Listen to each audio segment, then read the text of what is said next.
Moi, je fouillais ici, j'avais un carré ici, j'avais un carré là, puis j'avais trouvé une moitié de rond de feu ici comme ça.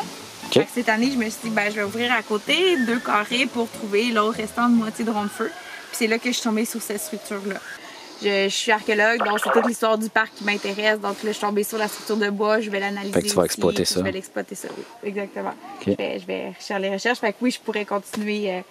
Puis on le fait en fait avec les décisions tous ensemble. Donc à chaque année, on rechoisit un site qui va être fouillé l'année prochaine. Donc c'est pas nécessairement ici que je vais continuer. Okay. Ça va être un choix d'équipe où est-ce qu'on décide qu'on continue l'année prochaine. Comme les autres années, j'ai fouillé sur d'autres sites, puis on n'a pas nécessairement terminé. Donc, on a choisi selon les connaissances qu'on voulait avoir, acquérir de plus. Fait que ça va varier à chaque année. Puis là, on pourrait décider qu'on continue le camp ou qu'on décide d'aller ailleurs. Puis ça, c'est le cas pour plusieurs sites. Même dans le monde, souvent, les sites ne sont pas fouillés au complet. Souvent, on en laisse une partie en se disant que dans les années futures, la technologie va s'améliorer, les fouilles vont s'améliorer. Dans 50 ans, peut-être qu'on va trouver des choses qu'on ne trouverait pas aujourd'hui. Fait qu'on essaie toujours de laisser une partie pour les générations futures. Tant que notre question de recherche est pas mal répondue, ben le reste, on peut le laisser dans le sol. Surtout dans un parc où est-ce que les sites sont protégés. On commence par une première chose, c'est de regarder déjà l'histoire de la région. C'est qui aurait dû laisser des traces, donc où qui aurait passé. Ici, on avait les camps forestiers et l'histoire amérindienne. Dans les deux cas, ben, ils se sont installés souvent le long des cours d'eau. Fait qu'on avait cet espace-là. Et après ça, on va y aller un peu logiquement comme nous, où est-ce qu'on s'installerait sur des plateaux plats, bien drainés, sur le bord de la rivière. Ça va être nos zones à fort potentiel qu'on appelle. Okay. Et après ça, c'est là qu'on va faire des sondages. Fait que c'est un peu comme des carottes. On fait des trous de 30 cm par 30 cm qu'on fait à toutes les 5 ou 10 mètres. On va vraiment y aller systématique. Puis on va sonder tout l'espace qu'on trouverait à fort potentiel. Puis là, on va regarder s'il y a quelque chose ou s'il n'y a rien.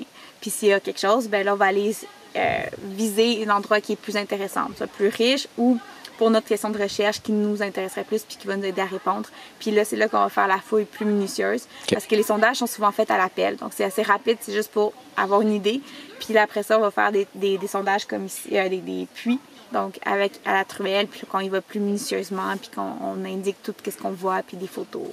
Okay. Donc, c'est comme ça que ça fonctionne. Donc, on y va par étapes, puis plus on avance, bien, plus s'il y a quelque chose, on va continuer, mais s'il n'y a rien, on arrête. Fait que les outils d'un bon archéologue, je peux déjà avoir aussi, ça c'est hyper important. Ah ben oui, hein? Les genouillères. Donc, toujours à genoux. Toujours à genoux, on a besoin de genouillères qui nous suit. Les gants, bien sûr, aussi, protéger les mains. Est-ce que ça prend un certain type de gants pour pas, je dirais, endommager les artefacts? Dans ce cas-là, non. C'est vraiment la truelle qui va toucher les artefacts, fait que c'est elle qui est importante d'être affilée, oui, bien surtout que c'est l'outil qui est plus minutieux qu'une pelle ou autre chose. Des fois, on va penser que les archéologues vont utiliser des outils de dentiste un peu, là, des petits balais, puis ça, ben ça va arriver, mais seulement quand il y a des objets très fragiles, puis ici, c'est plus souvent les ossements. Si on trouve des ossements humains ou animaux, mais qui nous parlent de l'histoire humaine, ben ça, c'est assez fragile. Et la truelle, c'est ça, qu'on va utiliser, surtout, je dis souvent, pas trop la pointe, mais vraiment le côté qui sert pas à creuser le sol, mais plutôt gratter le sol. Okay. Donc, on va utiliser le côté pour gratter le sol, comme ça, tout en observant ce qui sort. Donc, quelle couleur est mon sol, qu'est-ce que j'ai en dessous, c'est quoi les petites pierres. Donc, c'est là qu'on va voir les artefacts parce qu'on y va tranquillement, doucement. J'ai peut-être pas l'air d'aller tranquillement, mais c'est assez tranquillement pour moi. On met trop au ralenti. Oui, c'est ça, oui. Mais c'est vrai, en fait, c'est le rythme que j'aurais normalement. Okay. On regarde ce qui sort. Et bien, c'est ça. Quand on est en fouille, ben là, je le vois parce que je reconnais bien les artefacts, mais on regarde les roches et on regarde de quoi. Donc, 2 éléments, surtout pour la préhistoire, c'est si c'est des pierres qui sont rougies ou éclatées, qui voudrait dire qu'ils ont chauffé, donc qui ferait partie du rond de feu. Sinon, si c'est du chert, ben, ça va avoir l'aspect un peu vitreux, donc très lisse, coupant sur le bord. Donc, comme là, dans ce cas-là, ben, c'est un simple caillou, parce que c'est ni l'un ni l'autre, mais c'est ce que je regarderais sur les pierres.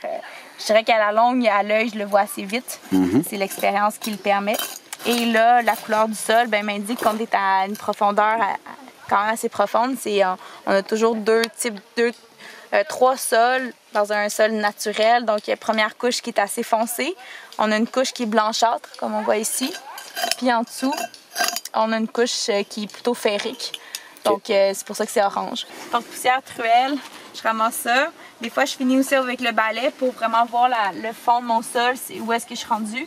C'est souvent là que je vais prendre une photo avec la vraie couleur de où est-ce que je suis rendue en ramassant. Ça, en nettoyant aussi des fois le bois, les parties un peu plus fragiles. Je le replace et on met ça dans la chaudière. J'ai ma chaudière à côté. Et tout ça, on l'amène au tamis. On va tout tamiser tout le temps, même en professionnel. C'est sûr, ici, en plus, avec les visiteurs, on le fait automatiquement, mais même en professionnel, on va toujours tamiser. Donc ça, c'est le tamis là-bas qui va permettre de récupérer les petits objets qui n'auraient pas été vus à l'œil. Donc des fois, ça peut être une tête de clou, une épingle ou des petits éclats de chair, donc qui sont plus difficiles à voir à l'œil. Ça, c'est pour être sûr, s'assurer qu'on n'a rien laissé derrière. C'est plus minutieux, on a besoin de calculer souvent, fait qu'on va utiliser des repères. C'est pour ça qu'on se fait le carré, comme ça qu'on appelle un puits, avec des cadrans. Donc, on va utiliser... OK, ça s'appelle comme ça? Oui, c'est ça. C'est un puits, c'est 1 mètre par 1 mètre. Des cadrans 50 par 50. En fait, oui. Puis, ça nous aide, en fait, à faire nos repères. En fait, c'est pour faire... Ça sert à nous faire un plan après. Donc, je le refais à l'ordinateur après. Donc, je passe par papier, puis après ça, ordinateur. Donc, pour bien mesurer chacune des choses, bien, les cordes vont me servir de dire, OK, d'ici, la pointe de flèche était à 30 cm. Donc, après ça, je le dessine mieux sur mon plan que je refais à l'ordinateur. Fait que ça de repère, en fait, les carrés. OK. Et comme c'est plus minutieux en préhistoire, bien là, c'est là qu'on fait tout le temps des carrés. Puis c'est à l'aide de ces carrés-là, sur ton ordinateur, que tu es capable d'établir à peu près la superficie du site? Oui, c'est ça, oui. À peu près la superficie, avec les concentrations. Donc, je vais y aller par nombre d'artefacts qu'on a trouvés dans chacun des carrés. Ça va me faire un espace on va voir que la zone diminue par là. Donc, ça va aussi m'aider à savoir où je fouille l'année prochaine. Donc, les zones les plus riches. Comme si dans les 4 carrés, ce serait ici que je trouverais plus d'artefacts. Bien, il y a plus de chances que j'aille fouiller dans cette région-là pour continuer ma fouille. Et si au contraire, là, dans ce carré-là, j'ai plus rien, ben il y a peu de chances que je continue là-bas. Je vois la racine dans le milieu. Quand la nature prend sa place sur les sites, comment est-ce que vous vous débrouillez? Oui, ben c'est une très bonne question. Ben, ça fait partie de la nature, ça fait partie des sites archéologiques, donc la nature reprend de la place. Ben, on en est conscient. Souvent, ça déplace les objets, souvent, ça détruit le site en partie. Surtout, en plus, des foyers amérindiens, c'est très, très riche. Fait que les racines aiment bien aller se faufiler dans les foyers. Fait que ça arrive souvent qu'il y ait plein de racines dans les foyers, même souvent un arbre dans un foyer. On va essayer de le contourner le plus possible. Comme ici, il y a certaines... Je ne pourrais pas couper un arbre, mais je peux couper des racines, donc je vais les enlever. Mais ça me permet de dire que certainement, les objets sont pas exactement où est-ce qu'ils ont été déposés quand ils ont été laissés abandonnés, parce que justement les racines vont avoir déplacé, les animaux fouisseurs aussi font des trous. L'année passée, j'avais vraiment un beau tunnel d'animal fouisseur avec quelques artefacts dedans, donc je sais qu'ils ont un peu déplacé. Et j'avais étrangement d'ailleurs aussi un sac de plastique au fond. Puis quand on a commencé à creuser le premier petit bout de sac de plastique que j'ai trouvé, je comprenais rien. J'étais comme, on est à 50 cm de profond, j'ai un bout de plastique, là, ça mêlait tout. J'étais comme, mais qu'est-ce qui s'est passé ici? Pour finalement découvrir que c'était un tunnel d'animal fouisseur, puis c'était fait, je sais pas, son fond avec des feuilles mortes et un sac de plastique qui avait confortable. Ouais. Puis l'explication du sac de plastique au fond de mon trou venait de l'animal fouisseur qui avait justement un peu démoli ici. Puis quand ça fait bouger les éléments, justement, ça fausse tes résultats?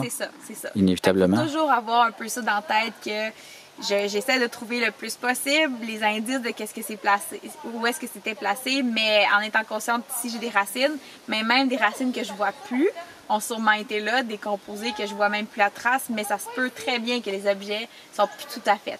Fait qu'on essaie, on replace, mais en n'étant pas assuré à 100% que c'est vraiment là. On a toujours ça dans la tête que ça se peut que ça a été déplacé, mais il y a des traces des fois qui vont quand même révéler qu'il y a des chances que c'était vraiment là.